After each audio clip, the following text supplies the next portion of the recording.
Hey, what's going on, everyone? This is Big D with TAW Scenarios. Some of you guys have heard us talking about building mechs for our upcoming Battlegrounds West Coast Mech Wars game. And I got the help from two of my buds, Gunner and Big Scott, and they're helping us get ready for this event. And as we totally have our Battletech stuff. See, I'm not the only geek from the 80s, as these guys have gone well above and beyond what I've done. This is the game we're getting ready for. It's our Battlegrounds West Coast Mech Wars. TAW was the first, quite a few years back in 2003, 2004, to introduce mechs, stuff that you've seen like on Battletech. You can see some of the books and stuff there. And we created mechs. We came up with the concept to create mechs based around paintball. And so right now, I'm getting help. Big Scott, what are you working on? Making a scaled paper model so that we can build templates for a later time. What we started out with is something similar to this. Figured out what scale we need to build it at. Cutting it out now for the torso. Then we'll cut it out of cardboard, make sure it fits, and then the next step is building it out of some a little bit more stable material, chloroplast, and probably a PVC framework. Excellent. Now, what type of mech are you guys working on? Something similar to this. And what's this type for those that don't know what that is? I believe that's what they call a Mad Cat. Right. Okay, I've got Gunner over here smiling. What's your input on that one? Timberwolf.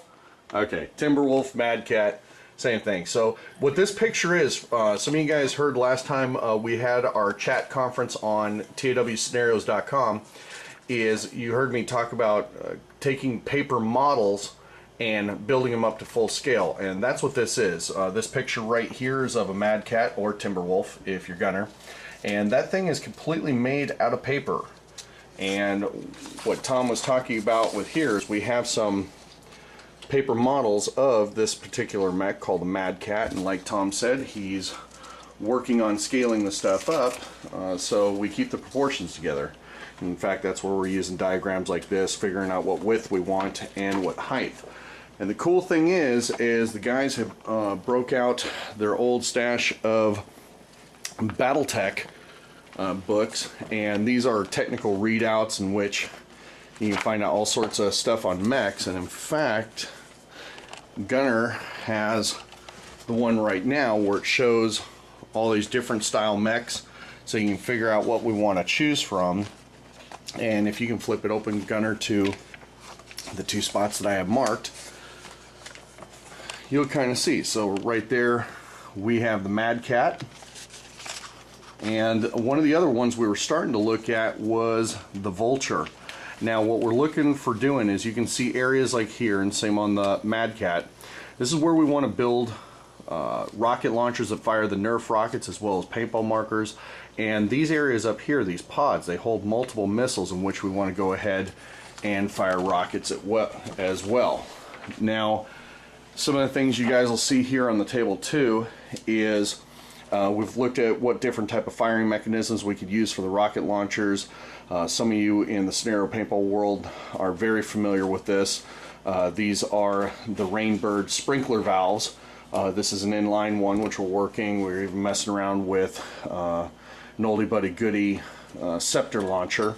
And one of the other things that we've started to look at using are like the Master Chief doll right there. It's an action figure. Okay. See, grown men play with action figures.